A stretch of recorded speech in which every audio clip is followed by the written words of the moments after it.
We're joined by West Virginia Senator Joe Manchin. Senator, good to have you here. Good to be with you, Margaret. In person. You've known Joe Biden for a very long time. You've known Donald Trump. What does Biden need to do to reverse this trend? Well, I think basically speaking to the American people on what has been accomplished, what they want to accomplish, mistakes they've made, and how they're going to correct them. People just want to know the truth. You know, if you made a mistake, say, hey, we made a mistake. We tried something and it didn't work out. I think they've moved too far to the left. They need to come back to the center or center left. That's where America is. America is between the centers, center left, center right. That's where most of the voters are, and that's where the decisions on who's going to be elected, that's what's going to happen. It's not going to happen from the extremes, but we're playing off of the extremes. That's what people are just worn out. Enough is enough. Well, and you've said enough for you. You are leaving Congress. Right. I've tried everything I could. I'm going on my 14th year, and I've done everything I can tell you. We cannot fix it. Well, you haven't tried everything. You know that question. Well, we cannot fix it in Washington. It won't be fixed because the business model, and that's what my daughter Heather and I put together, Americans Together. Right. And the reason for that is trying to give people hope in the middle that they have a voice and a place to go. Well, you said you're trying to travel the country and suss out this moderate group. Where do you direct them? What do you have them right now, towards a nomination? this is not a short game. This is a long game, right? If you're going to get, it's a character of the person you send to Washington, who you're voting for, and within your state or your district. And if that person has the character to where they put their country before their party, they put their service before themselves, all these types of things, and people can detect that.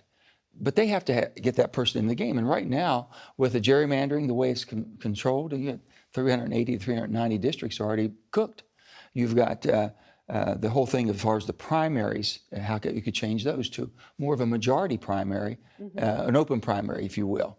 It gets a person who doesn't have the political backing maybe or the financing, but has the best character and the best ideas, gives them a chance. There's many ways it can be done, but it has to be really pushed from the outside. The business model in Washington is too darn good for the Democrat and Republican parties. They're doing too good. They're getting rewarded for bad behavior, and too much money's coming in. You're trying to push President Biden towards the middle. Love to. You've said he's been pulled so far to the left, to the extreme left, as far as liberal, makes no sense at all. It's not the person we thought was going to bring the country together. That's pretty harshly critical of him. I mean, it's constructive criticism. Let me make very clear.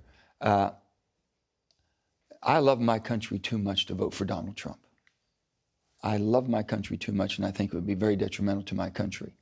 I want to make sure that people have a choice, but also understanding the person with the character and this and that. So we have to see what happens on Super Tuesday. I think by then you're going to know who's in the game, where we stand. By March, and you expect more candidates to enter the race? I think that we'll find out. You just have to find out what's going on.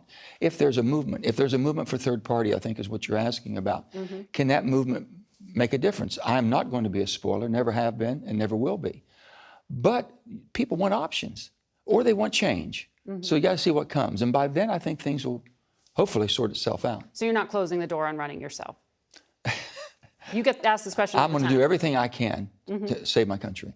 And I'll do whatever it takes. I'll help whoever, and I'll support whoever that I think can best help this country come back to the common sense, sensible middle, which is center left, center right working together with a majority. You can't govern from the extremes. You said the president could fix mistakes. What's the mistake you think he's making? Well, I think the border.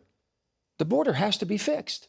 And you know what? If Congress, there are talks in the Senate to do just that. I know. Are you on board with what the White House Margaret, is I agree proposing? with you. We were told before Christmas, we're going to stay here and get this done. And all of a sudden, okay, you can go home now because we're getting some language done now. We're writing, putting pen to it. We're going to come back, and as soon as we come back, that was last week, we'll have something.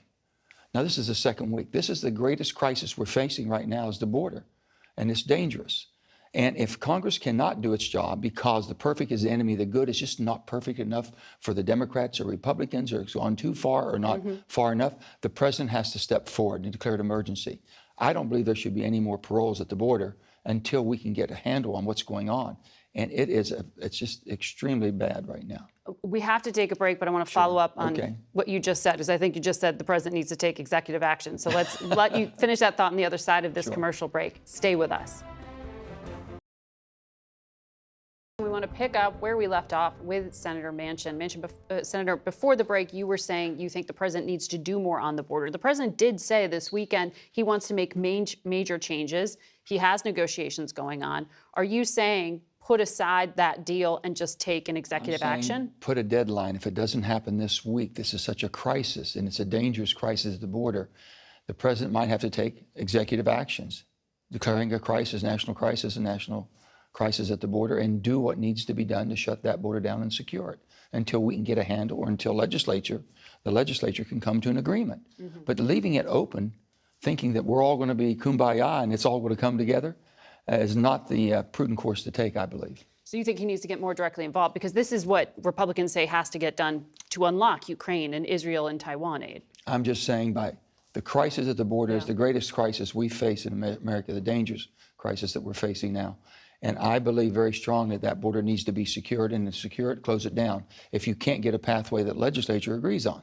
Yeah. I think this week would be a deadline, because we were told before Christmas it would be done. Right. We were told come back, it would be done. Now the second week of coming back and it's still not done, and who knows? You are on the Armed Services Committee. As of this morning, the Secretary of Defense is still in the hospital. Right. We learned this week he's receiving treatment for prostate cancer. He's been in the hospital since January 1st. The president didn't find out about the cancer diagnosis until we were told January 9th. Right. A Democratic Congressman, Seth Moulton, former Marine, says this is a breakdown in the chain of command. Austin should be fired. Do you agree? There's definitely been a breakdown. We need to find out more on the facts. We will this week. We're supposed to be briefed on that this week to find exactly what happened. But let me just say, my prayers are with Lloyd Austin and his family for his speedy recovery and full recovery. Here's a man's dedicated his entire life to the defense of our country. If a mistake was made, we can fix that. Was there a breakdown and basically we were left rudderless? I don't believe so, but we'll find out. Decisions can be made later, but you don't change right now, and you don't throw a person out that has dedicated his entire life and done a good job of giving everything he has to it. He said he made a mistake. He shouldn't have done it. Okay? President Biden said it was a lapse in judgment. Most certainly. But in terms of national security, the fact that there seems to be this confusion or lack of communication with the White House by the Pentagon, does that trouble you? Well, let me just say this. We saw the attacks on the Houthis back. Okay, that's been a coalition being put together. That took coordination. Somebody's still operating, okay, even in this lapse that we see. But before I'm going to draw fire on that or make a decision, I want to see the rest of the facts. And is corrections being made? And has it been there for some time and it just happened to come up at this time when a person who's very private made a mistake, thought he had a very simple procedure, or it wasn't as serious as it turned out to be. So we can fix all that. But here again, his health and well-being is what I'm most concerned about, and his dedication to our country. I think we owe something to make sure we have the facts before we put politics. Politics is always going to go for someone's head, always does.